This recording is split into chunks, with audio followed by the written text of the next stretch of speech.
Okay. Okay. Okay.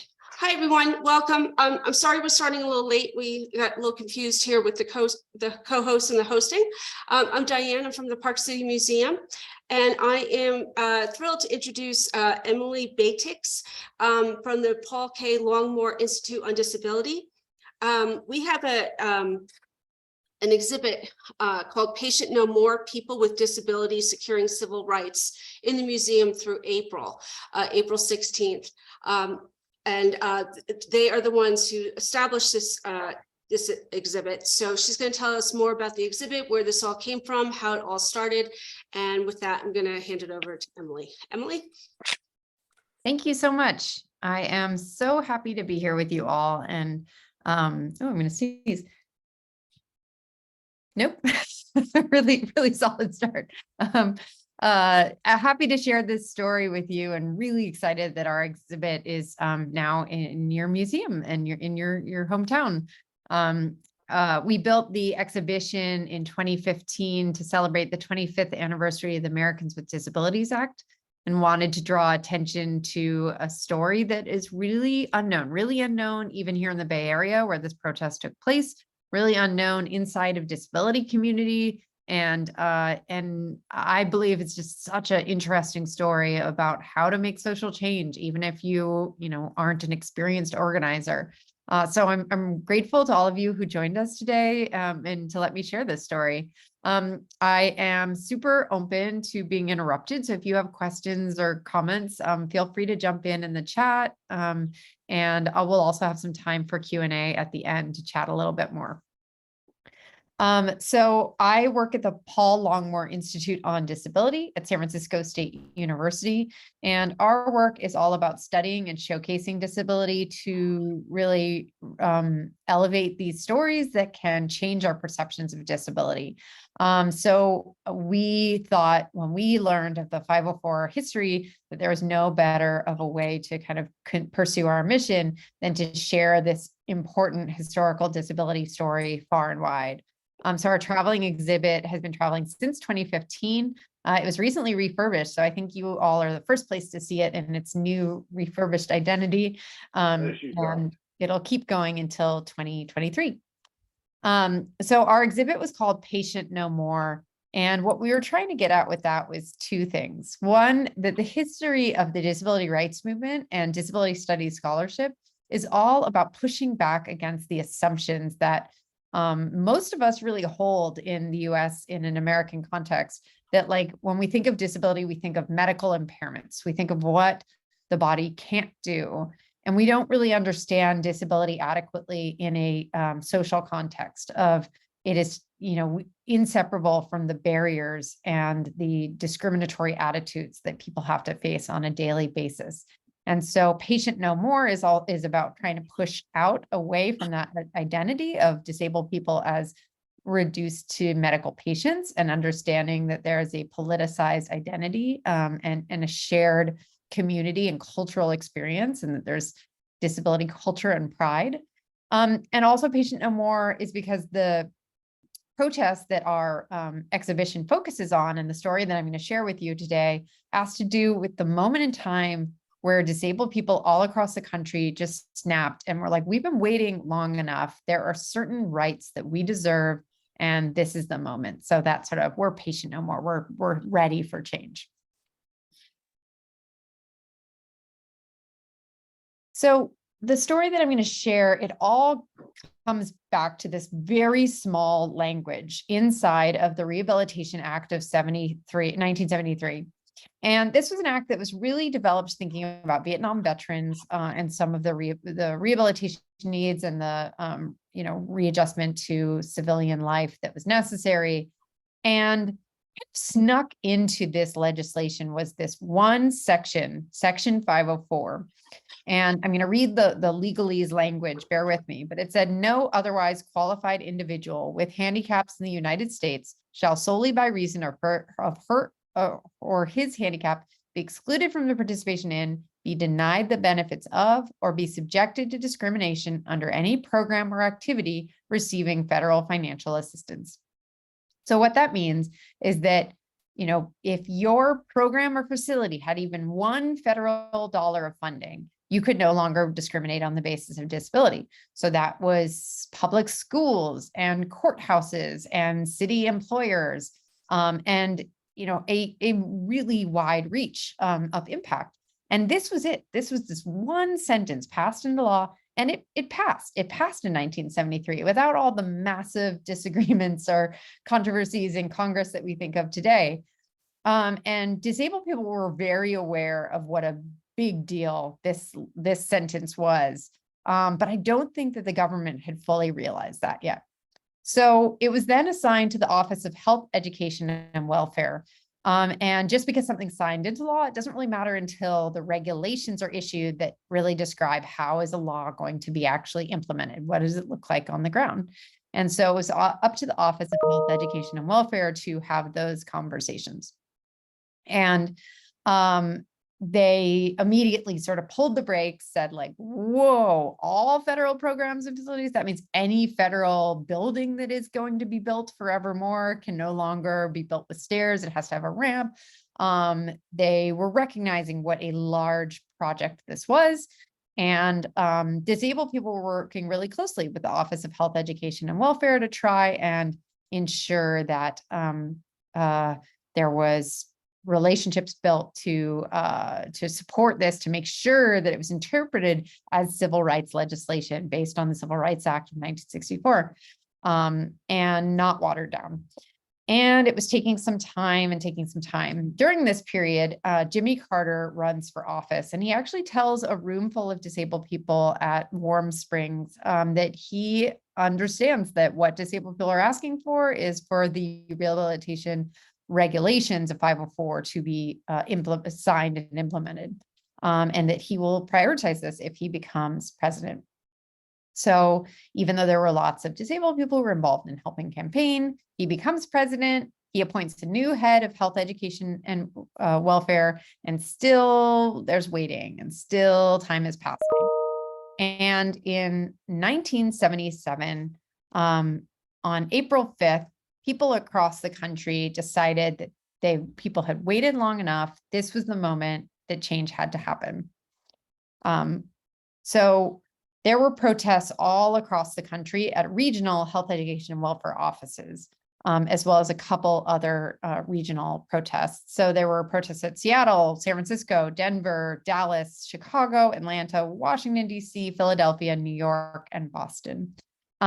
Everywhere but Washington and San Francisco, the protesters didn't get inside the door. It was sort of a noon rally or a midday rally. In DC, they got inside the door and they stayed overnight, but it was a very hostile environment. They immediately realized there was no support for any sort of medications or food going in or out. And so the protesters realized that it was not going to be safe to stay.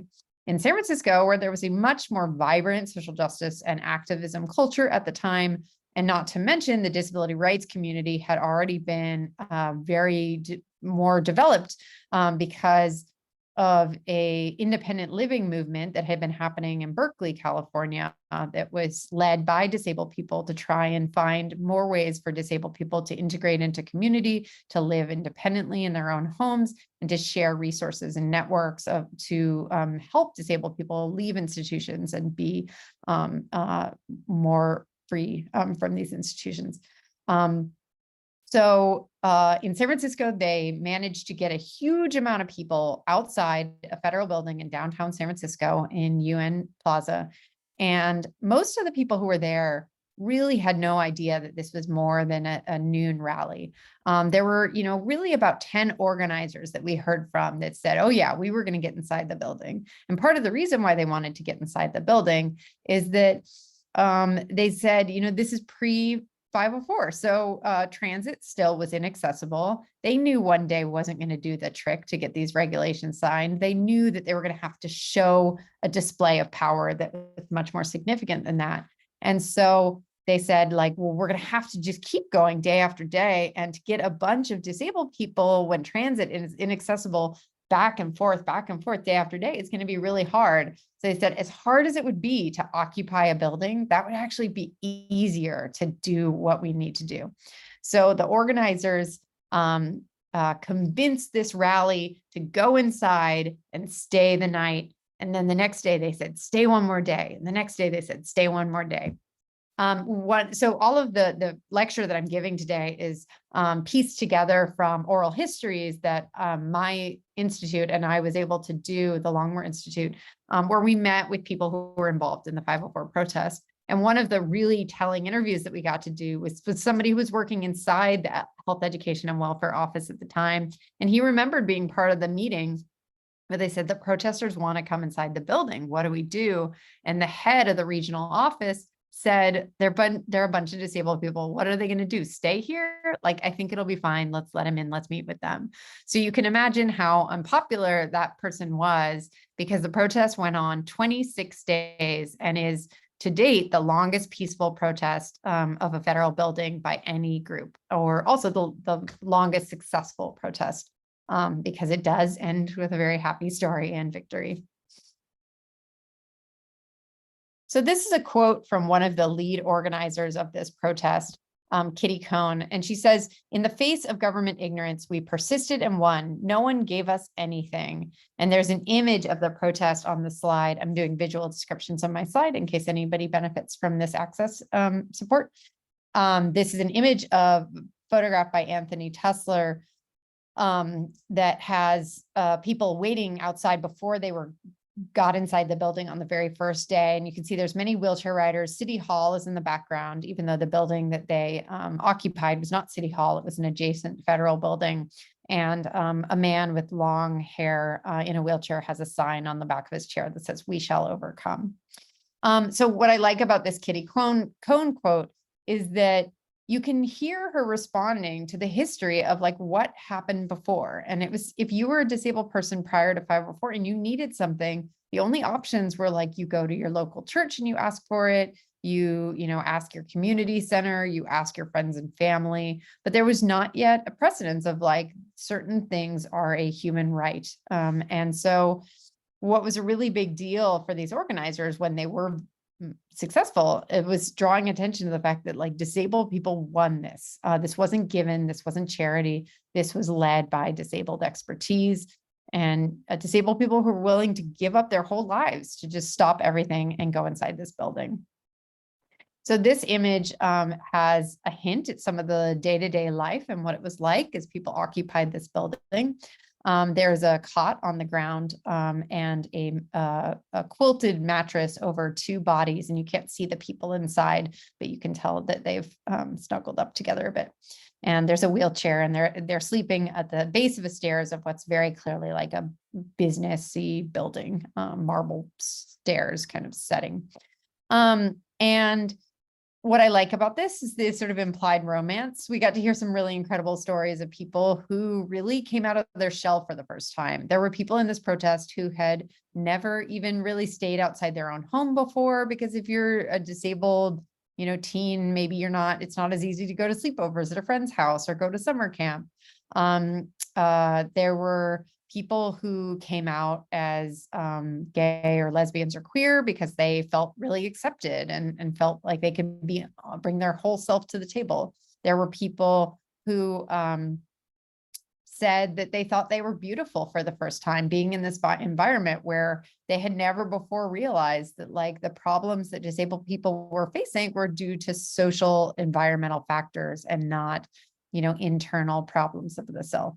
So it was a really profound experience for the 504 protesters being in this community inside the building.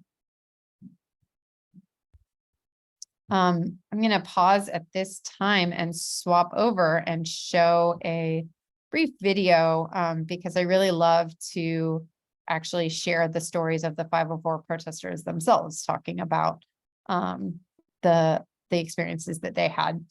So this is a video that the Longmore Institute compiled with the oral histories that we did. And you can see some of the other videos, if you're interested, that go along with the exhibition on YouTube at the Longmore Institute YouTube channel. We have a number of different stories that go deeper into the lecture that I'm giving today. A white man signs 504 He holds a faded, torn poster. All persons with disabilities. The federal government is trying to steal our civil rights. Demonstrate to demand signing of 504 regulations. Words appear. The Paul K. Longmore Institute on Disability at San Francisco State University invites you to discover a remarkable overlooked moment in U.S. history when people with disabilities occupied the federal building in San Francisco for 26 days to demand their civil rights.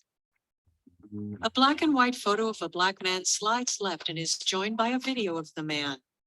It's just a great time, a moment in history.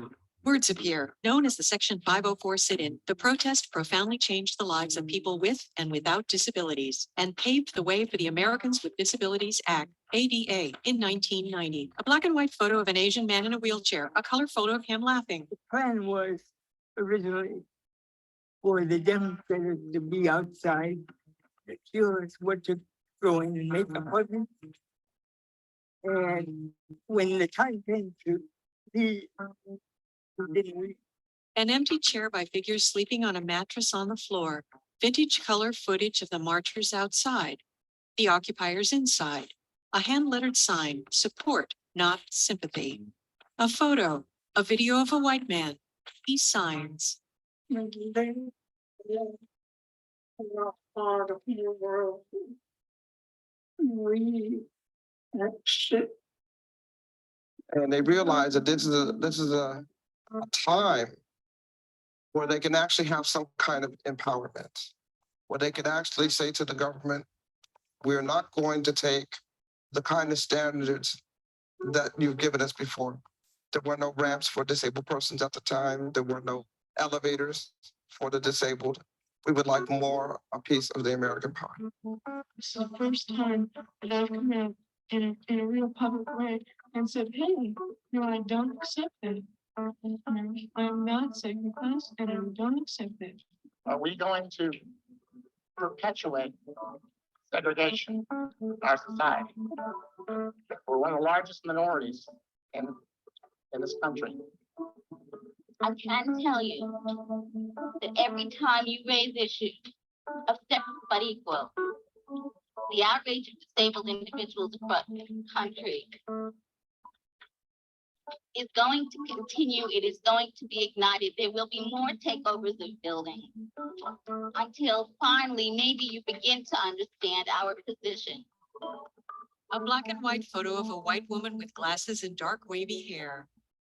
People had been waiting since 1973 for the regulations to be issued. On TV. Instead of giving in, they move in what will become the longest occupation of a federal building in U.S. history. 504 means access to public transportation and public spaces.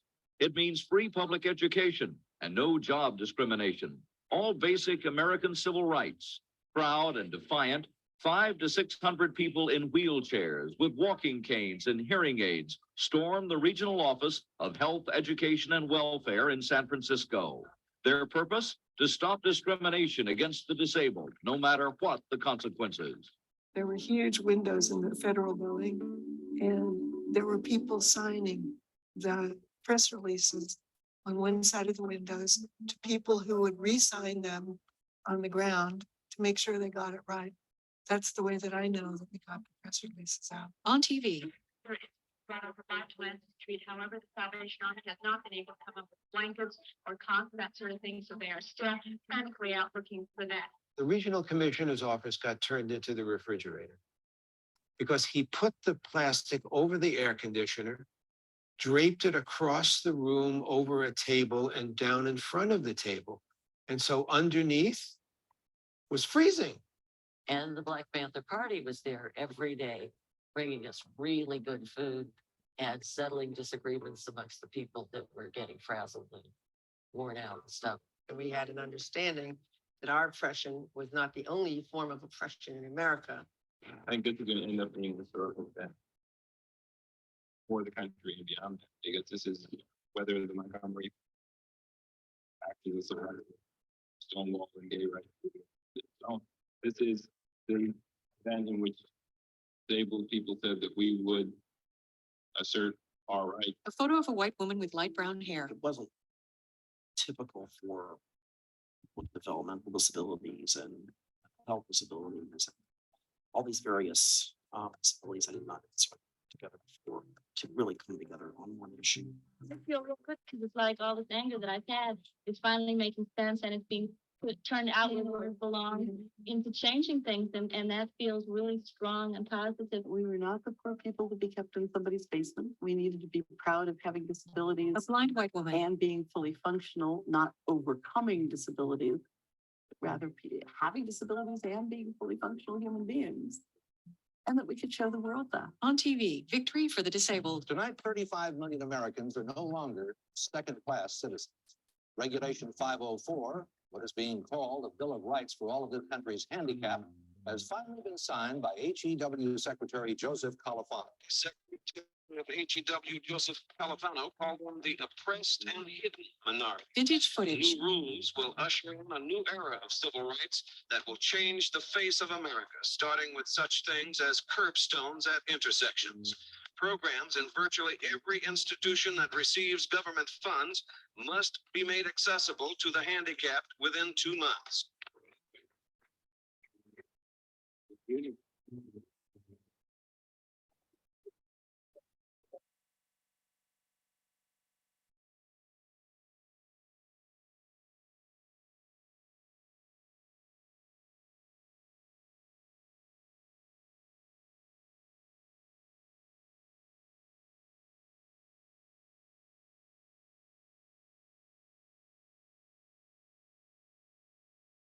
The protesters leave the building. I all of you supported us from the outside. We worked so hard also. And I might add, the struggle has really just begun. There's so many more things we're going to have to deal with in the future. And this coalition is a part of a national movement, and we're going to stick together and continue to fight for our civil rights. Every person in that building was making a sacrifice in one form or another. And I think what came out of that was people in banding together and working together, you can get much more to happen than if everybody individually is trying to do something. People will accept us now. Keep the movement alive. We don't keep pushing, people will forget. Vintage footage. A hand-lettered sign. Rights for the disabled. Sign 504 unchanged. A woman dances with a man in a wheelchair.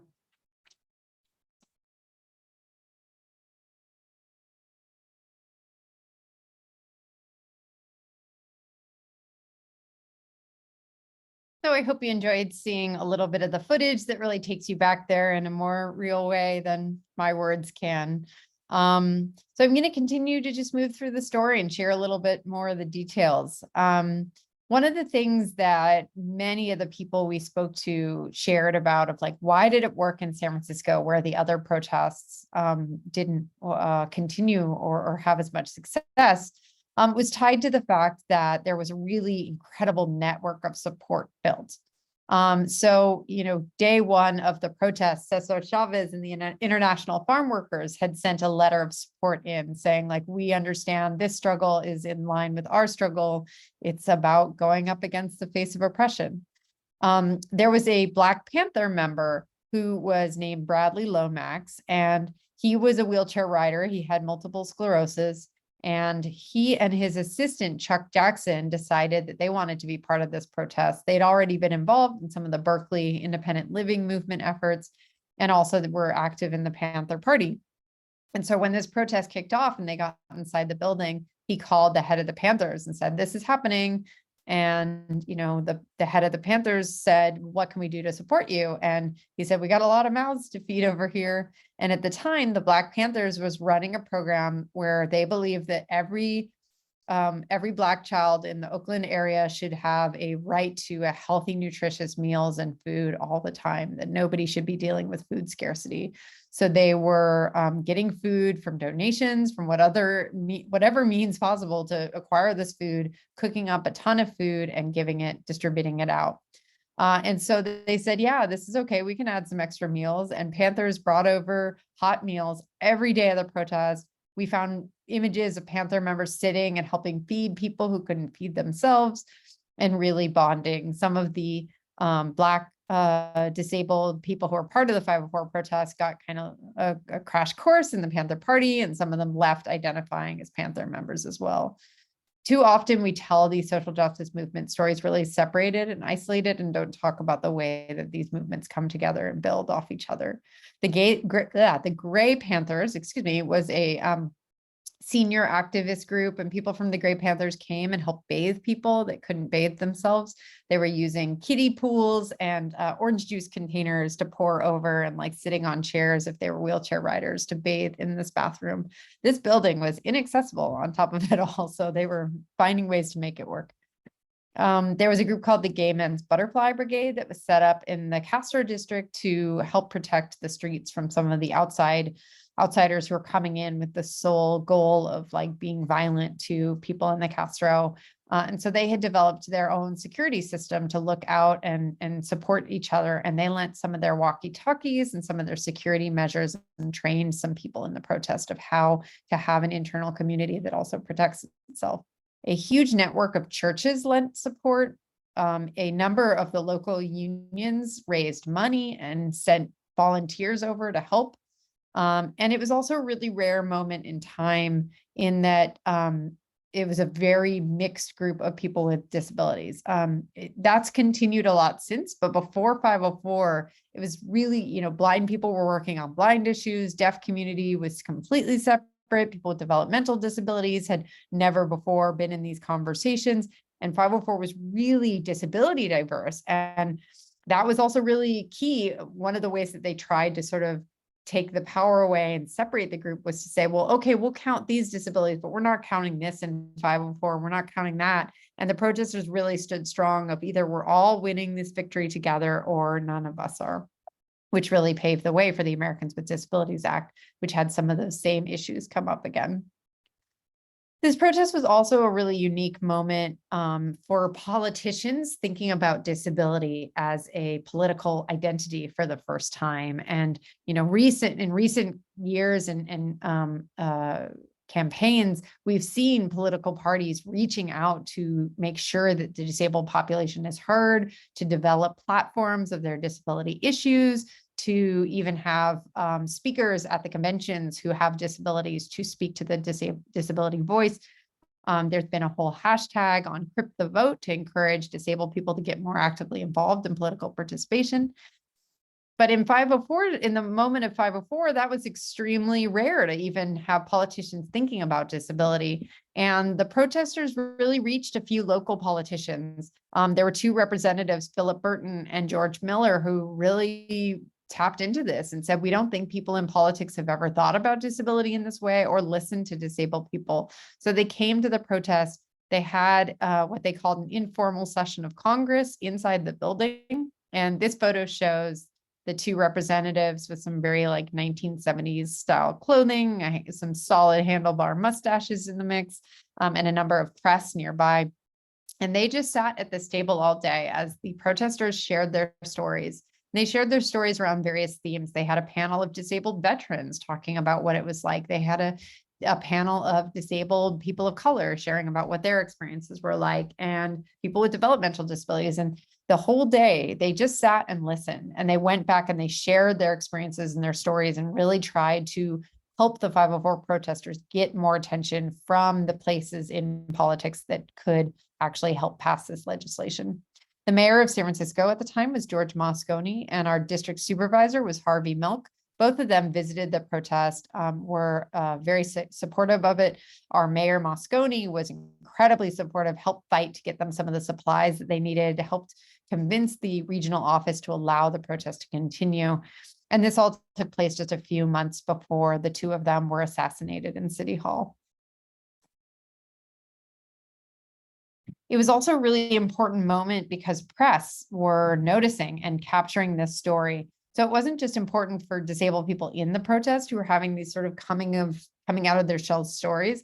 It was a lot of people who had disabilities who were seeing this on the news talked about this moment being the first that they'd ever seen somebody talk about disability in this way, to talk about disability inside of a social justice framework, to think about disabled people being proud of who they were, and to say that, like, you know, we're not the problem, our society and the lack of support is.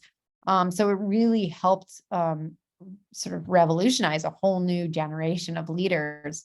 This photo shows a journalist named Evan White, who is incredibly committed to this protest from day one. He said, like, something really important is happening here, and I'm going to cover this protest. And so he covered it for the whole time. And the image shows him talking to a deaf man, Eddie Urigi, who's part of the protest, and he's got his 2 children on either side of him who were visiting for the day. After the protest had gone on for a couple of weeks, there was a lot of excitement to be in the building, but they really hadn't seen any sort of movement or progress from the Health, Education, and Welfare Office, which were the people who would actually go ahead and get this signed. And that was really located in Washington, D.C., and not it was not up to the regional office. So they decided that they needed to send a group of the San Francisco protesters to DC to try and raise more attention for what was happening. And so they had a delegation. They selected 25 people who were racially and disability diverse, who could go to DC, and they told the rest of the protesters, it was about 150, and then it shrunk down to 125 protesters who were still in this building day after day. They said, just hold it down. Don't leave the building. We're going to go drum up more attention and more support for what you're doing. The conditions in DC were really similar. They were sleeping on the floor of a church basement. They had overnight candlelight vigils outside of the head of Health, Education, and Welfare's house, Joseph Califano. They had a protest outside of Jimmy Carter's church to remind him of the promise he'd made. And they were trying very hard to meet with local officials tied to this, these regulations, but making very little progress. They were having to travel around DC at a time when transit was inaccessible. So they rented a furniture truck, and they had to use the furniture lift to get the wheelchair riders in and out of the truck. And this was one of the things that the protesters talked about as truly terrifying, and also one of the most joyful memories from the protest, of like just having all these people in this van and going around corners, and it was dark and it was hot, but it was an adventure. So the slide has a photo of somebody getting lifted into the truck. So some untold stories that we don't necessarily hear about 504. Well, hold on one second. So while they're in Washington, D.C., I'm going to zip back for a sec. While they're in D.C., they learned that the Office of Health, Education, and Welfare has finally caved. They've signed the regulations unchanged without watering them down, and they had won. It was sort of an odd moment, because often with such a big moment, you get invited into the room, but they weren't invited into the room. It took several years before Joseph Califano finally admitted that he had signed the regulations due to the pressure that these protesters had put on him. He was still denying it at the time.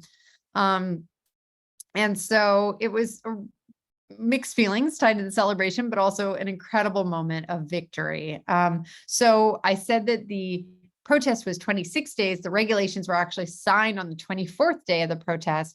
The DC group traveled back to San Francisco on the 25th day. They restored their building to what it was when they began their occupation, and they left as one united force on the 26th day to a huge victory rally in UN Plaza in downtown San Francisco. There was an incredible excitement in the air that this had been achieved.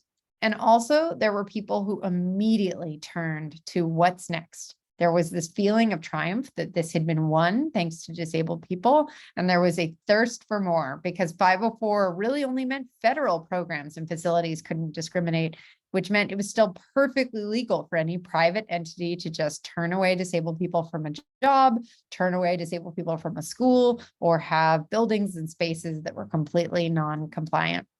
So many of the people who led this protest, most notably Judy Heumann, who very recently passed away, and we've seen a lot of really exciting news coverage honoring her story and drawing attention to the incredible efforts that she made in this protest. She was one of the leaders who went on to help pass the Americans with Disabilities Act in 1990. So some of the untold stories that we don't always hear about this protest, I do want to draw attention to these. So it's not just this sort of like flattened story of like, oh, everything's perfect and everybody got what they wanted and it was just kumbaya and all love. There were some conflicts, there were some hierarchies, and also just some really important behind the scenes stories. The leaders of this protest, there were many lesbian disabled women. Also some of the radical organizations like the Black Panther Party, that kind of immediately disappeared from the early histories that were written about this 504 protest. Most of the leaders were women wheelchair riders as well. So it was very like female, cis female led movement, even though there were also some Black male leaders involved in the protest. There were some people inside the disability community who didn't like this. They thought it was too radical, that, you know, if we just waited, that this would have passed, and that it was a better idea to work within the system rather than work so aggressively against it. So don't want to suggest that like everybody was for this. There was a split inside the community. Even though it was 26 days, there were some people who passed as non-disabled, or who were some of the non-disabled allies who were part of this protest, who actually did leave and come and go. They had some pretty incredibly funny stories about how they would sneak in and out by pretending various stories of like, oh, we're a choir here to support the protesters, or various odd things like that that allowed them to get in and out. So that was one of the ways they got supplies in and out, but mostly they were still just like, you know, the majority of them were inside the building without any breaks. And also there was a really interesting split in the deaf community over this protest, because there were some deaf people who were part of this protest. There were about 5 deaf people who were part of the occupation, and many others in the national network of supporters, including one of the people who really started this whole national movement, and the April 5th deadline was a deaf man. But there were some people in the deaf community who were really concerned about Section 504, because in the deaf community, there was a gain from the fact that public schools and local schools would turn deaf children away. Because what that meant was that deaf children kind of had no choice but to often go to a deaf school. And so if you were a deaf child born to hearing parents, deaf school was a place where you got access to heritage, where you learned American Sign Language, where you learned to be proud and love your deaf identity. And that just wasn't going to happen if deaf community didn't have access to deaf children raised by hearing parents. And 504 was going to change all that, because it meant that now a deaf child could go to any local public school and demand access. And that also meant less sign language, more of a pressure on learning to speak and oralism, and learning to read lips rather than learning sign language. So there was a split and a divide in that sense. So some of the takeaway stories that we can learn from this protest, and really not just sort of learn for history's sake, but learn to have a bigger conversation about what continues to be relevant in disability community building, disability culture, and disability organizing today. The basic one is, you know, again, pushing against that image of disability as patience. Disability is not tragic or pitiful, but what is really tragic is how, you know, this many years after 504, this many years after the Americans with Disabilities Act, we still have so many barriers in place for disabled people. We still have such high unemployment rates of disabled people compared to non-disabled peers, lower graduation rates from high school and college, and many other social structures that are failing disabled people. So we really need to focus more on the social supports we can offer, not on sort of we need to fix this as an individual person, solving by cures. We need to solve by making social change. It's also a really great story for reminding us not to underestimate someone's potential. The amount of creativity that disabled people brought to this protest, they used the fact that people thought so little of them to get inside the door, and then just completely blew everyone's assumptions away with how capable this protest was. It's also a really incredible story of disability as a creative and generative force. That's something we love to say at the Longmore Institute all the time. It's sort of our hashtag. And what it means is that, you know, when you navigate an inaccessible and discriminatory society every day of your life, there is going to be creativity and flexibility and adaptations that come in, like, out of the experience of disability, not in spite of disability, but precisely out of the lived experience of disability, just like how we talk about other types of identity diversity enriching our world. Disability is really a part of that conversation as well. There were so many stories that really exemplified that when we dove into the history of this protest. You know, they found a way to rig an air conditioner machine and make it so that people could keep their medicines cold.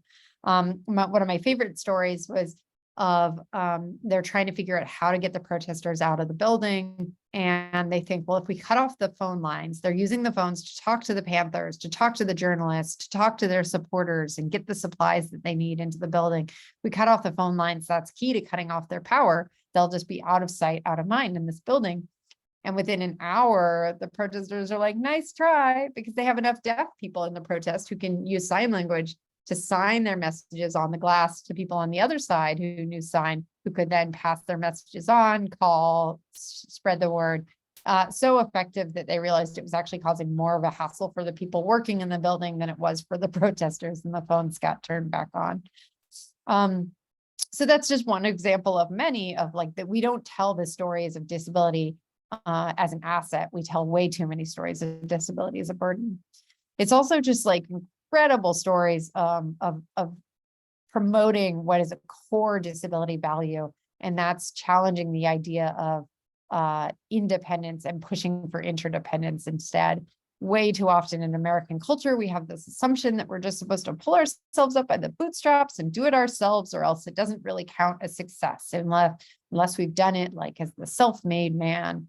And interdependence is a really important disability value of people being able to say, I bring these strengths to the table, and in exchange, I ask for support, or I need help with this. And that was really built into the culture of these organizers. They were able to sort of say, you know, I'm going to need help with this, but I'm really good at doing this. And everybody had a job. Everybody had a role to play. There were meetings where they said, like, this meeting is going to go as long as it needs to go, because everybody here has a right to be heard. If you speak by using a pointer stick to point at letters on a board, like, we're going to wait because we know you have value and what you say matters.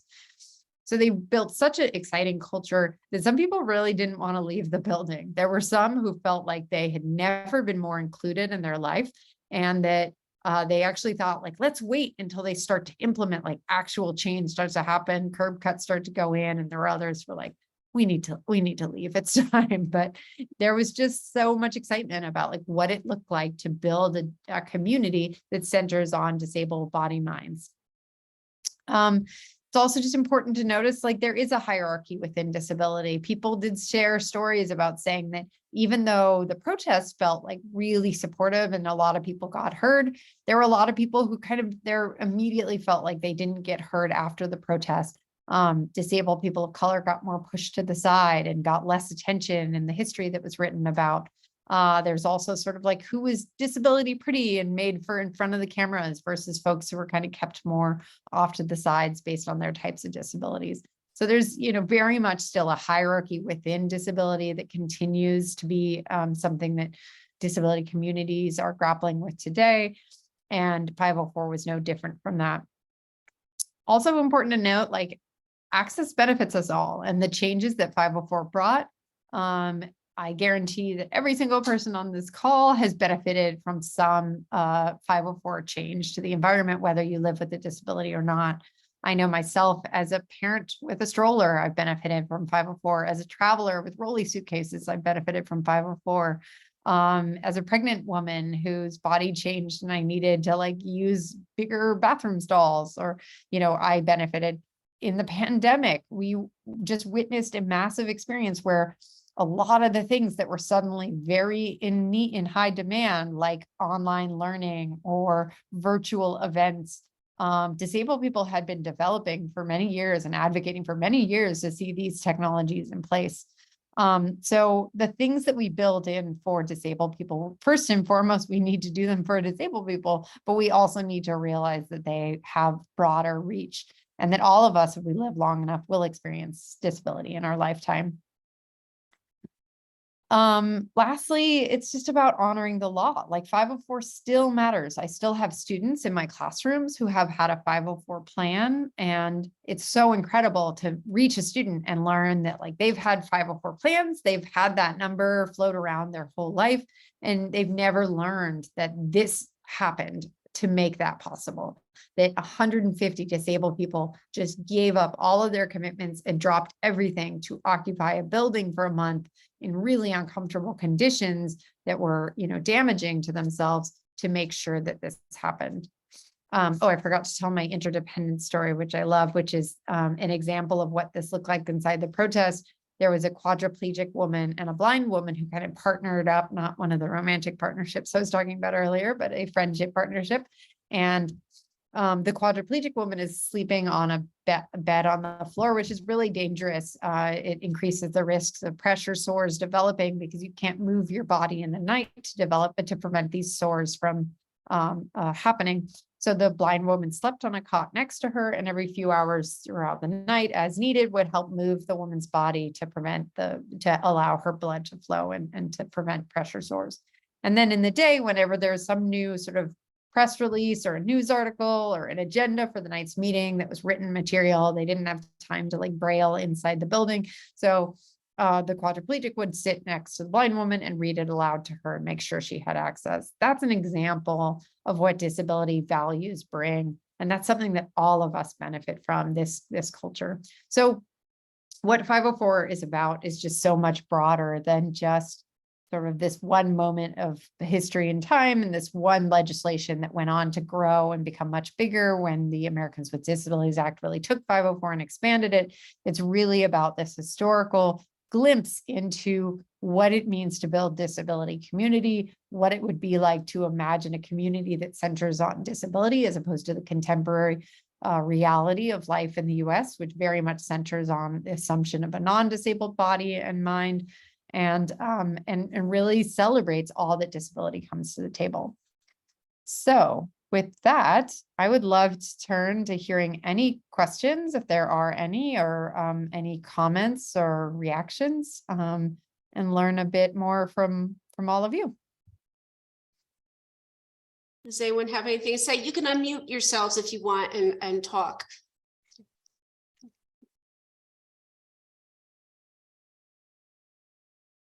You can use the chat too. Yep. Hi, Emily.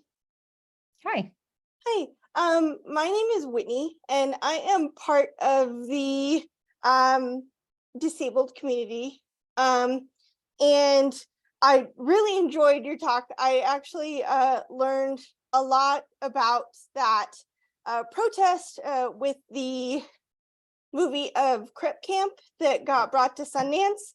And I was able to go to a bunch of panels with the actors and actresses that were part of that community.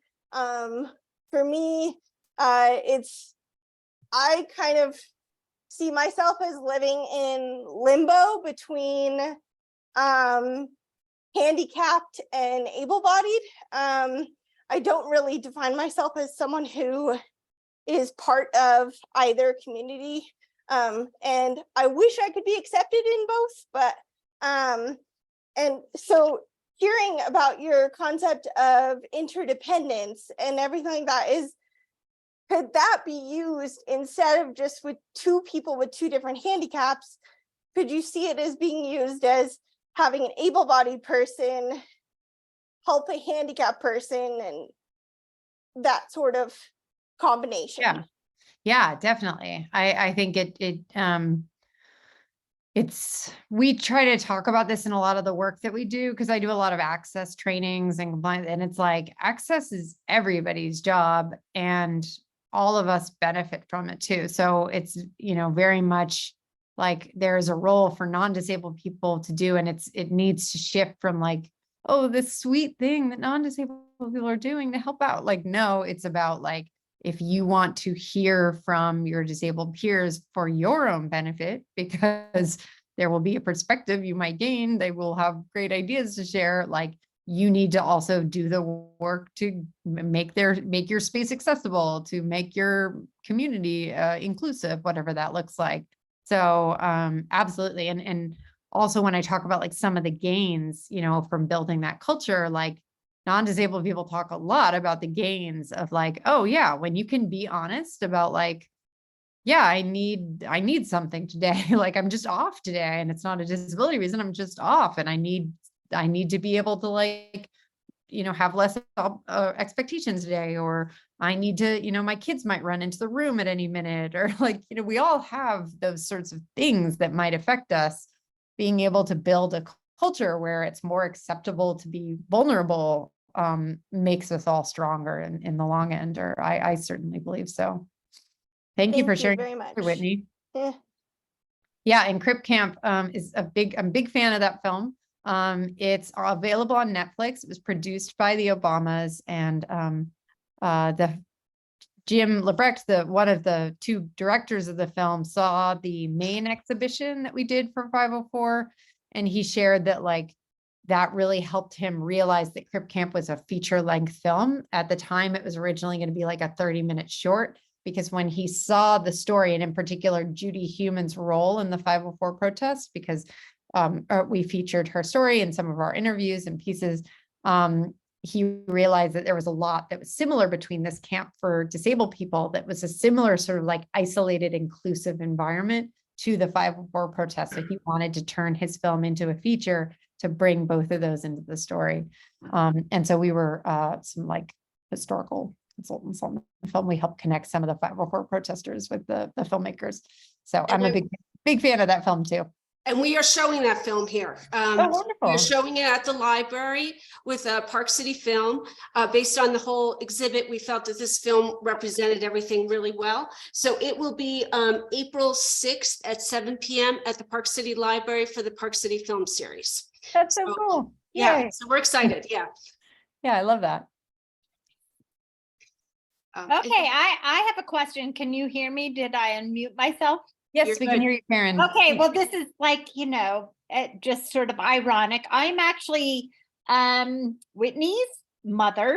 I live in Park City and I write grants for a lot of nonprofits that work with people with different abilities. So it's something that I've lived. It's something I do. And Emily, that was, I get really excited about these types of things, listening to the history of the 504 and so on and so forth. But I guess I'm going to go a little broader and like sort of like pick your brain for, okay, policy is one thing, opinion is another thing. So we can put these policies in place, but how do you change opinion? How do you really like change someone's mind about being inclusive, being that this is like, I loved your reference to a stroller and the curb drop. Sure, we can all benefit in our own little ways, but there's a big bridge out there to just policy and opinion. Any comment there? And I don't want put you on the spot. No, it's okay. That's you didn't put me on the spot. You set me up for what we do. Because that's the primary mission of the Longmore Institute, is to do that long-term social change work.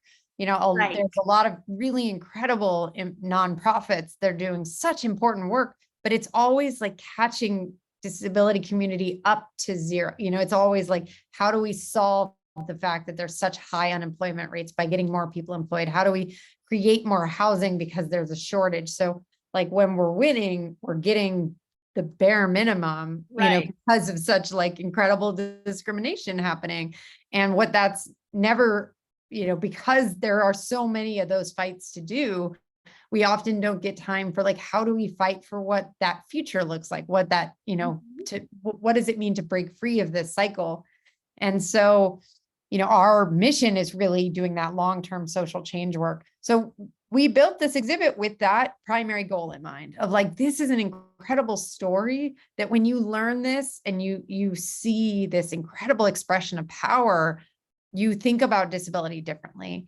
And, we think that also ties back, like if more architects understood and thought about disability in creative ways, we would build more buildings from the outset that think about access really creatively and don't put the ramp as like down near the dumpsters in the back, or whatever built-in thing. If more employers recognize like disability is not something that you have to deal with. Disability is something that you need to be thinking about as part of your diversity efforts, because, you like Siri on your phone was invented thinking about disability. And now it's something that like everybody. I know, I'm going to interrupt here, because the truth of disability, I've written a lot of grants, is it can actually happen to anybody.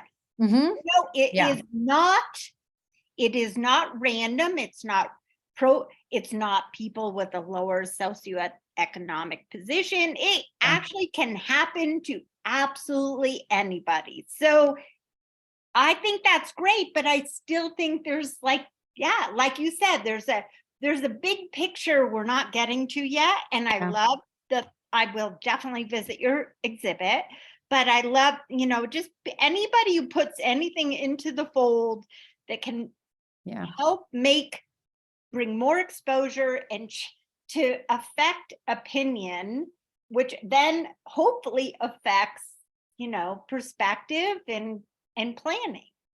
Totally. I feel a lot more optimistic when I get to do the school assemblies, because we run a disability film festival called Superfest. It's the longest running disability film festival in the world. And that's another way I answer your question of just like, get better stories out there, get stuff that is fun and exciting. So it pulls people in, but it leaves people with like, oh, I am challenging the assumptions I have about disability. And so we bring those films into schools. We've started doing elementary schools. Previously, we did a lot of middle and high schools. And it's just amazing to watch young people be so much better about getting it, of like, having kids with disabilities that were like, just can like want to show it off to their peers and like just are proud and excited to talk about disability. Gives some optimism of like the future might look a little different. I also think it's an important part of 504 to recognize that even what was gained here was still inside of a legal system that didn't help a lot of disabled people. Following the disability rights movement, the disability justice movement was led by some disabled BIPOC and queer folks who felt like, even the way that 504 and ADA work, it still assumes that, you can rely on and trust a legal system to support you. And there's a lot of people who feel very left out of the legal system, and that anything built inside of our current systems were not going to really get us that far. So one of the things that I am most motivated by and drawn to today is the work that's coming out of disability justice organizers who are saying, like, let's start dreaming up what that future world looks like. And it's bigger than any one legislation or policy change. It's like a complete reimagination of our systems. Emily, you're inspirational. Thank you very much. I appreciate it and love listening to your talk. Thank you. Thanks for being here with us. And thanks for the work you do as well. We definitely need some good fundraisers out there. Hi, Emily. I actually have one more quick question for you. So I am based in Salt Lake, but as you heard from my mom, I lived in Park City for a while. Do you have any connections within Utah for your missions or any organizations that are Utah specific that have reached out to you or and your institution that you could recommend? Because I am very interested in public policy and I'm actually applying to grad school for with a disability studies emphasis, just so I can make it so that there's a lot more places that are more ADA accessible and they're willing to make those adaptations for every person, no matter if you have a disability or don't. And I'm wondering if you have any ideas of organizations that I can reach out to within Utah. I've reached out to so far. Easter Seals has a branch here. And then it's been a while, but the Disability Law Center. But I'm wondering if you have any other recommendations.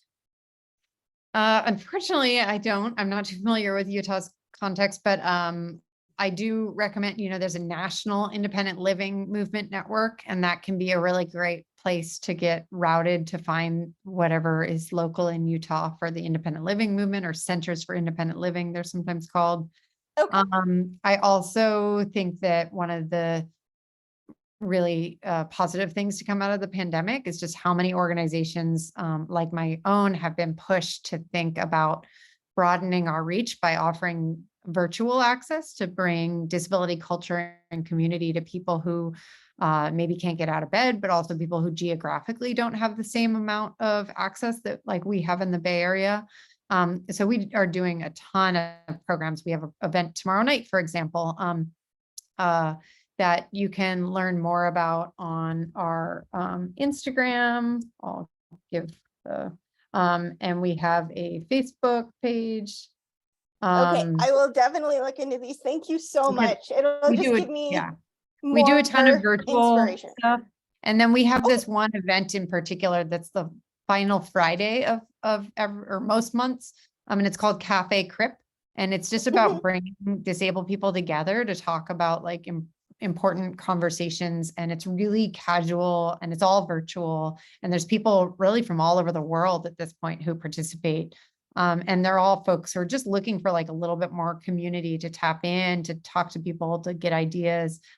We have one coming up this Friday at noon Pacific time. It's talking about disability archives. Like how do we archive and collect the stories of people who are so often forgot about and pushed aside? There's so much of disability history we don't know about. But other ones have been about dating and about, we have one in 2 months on comedy and like, what does it mean to use dark humor in disability sometimes? So recommend you check that out as well. Okay, thank you so much. I will definitely check it out because I honestly, before this, and before my mom actually sent me a photo of this thing in the park record, I didn't know this was happening. So I'm really excited to dive into this more and to check out what your institute does. So I really appreciate your time today, and thank you very much. Of course. Whitney, you might also want to check with the National Ability Center in Park City. They have a lot of resources. So if you call and you start asking some questions, they may be able to, I know there's something they said that there was some kind of law place in Utah, but I can't remember where they said it was. So I was involved with the NAC for 17 years. Okay. So I know them very well. Okay, they may have some resources as to specific questions you may have about Utah. So just wanted to mention that. Okay, thank you. And I'm just putting some links in the chat for how to join our mailing list and how to attend our event that we have going on tomorrow night if you're interested. Thank you very much. Any other questions or comments or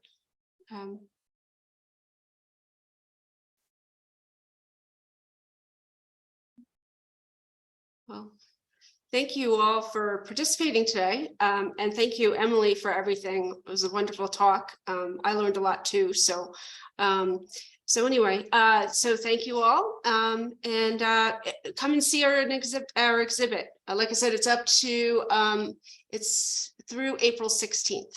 So. Yeah, please tell others, spread the word. Keeping forward what Karen said, we need more people to like learn the story and have it help start to make social change. So thank you so much for having me. I really appreciate it. Thank you. Good night, Thanks, everyone. everyone. Good night. Good night. Good night. Okay.